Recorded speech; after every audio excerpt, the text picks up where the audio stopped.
Brave Covington Fire recruits are going through an intense 8-week training program. They spend time in the classroom and work through real-life fire situations as well. Here's Alexa Helwig with a look at the mental and physical demands of the job. They suit up and mentally prepare for today's task.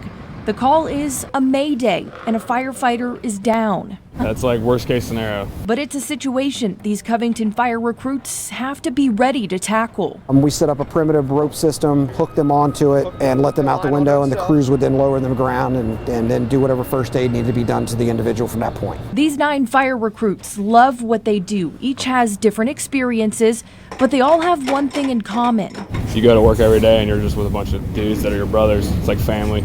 You eat, sleep, make calls with them. In week 5 of their rigorous training, the fire recruits work as a team. Ready? Go.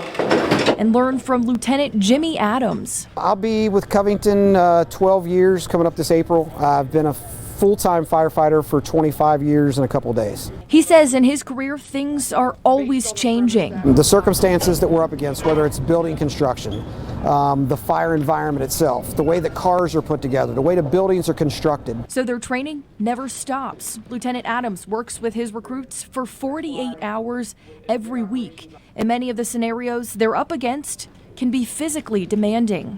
It's a very hardcore physical fitness, so you got to come in being in shape. And just throughout each week, we go through 8 weeks of physical fitness, and it gets harder each week.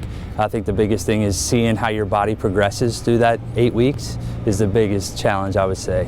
The lieutenant's biggest advice to his 9 recruits: And he died. Stay mentally healthy. Like when stuff gets hard, you have to push past, and you kind of just got to tell that voice like, no, I know I'm stronger than this, and I know I can get through this, because the body knows no limitations. So. And at the end of this month, 8 men and 1 woman will proudly wear a new logo and call Covington home. In Covington, Alexa Helwig, Local 12 News.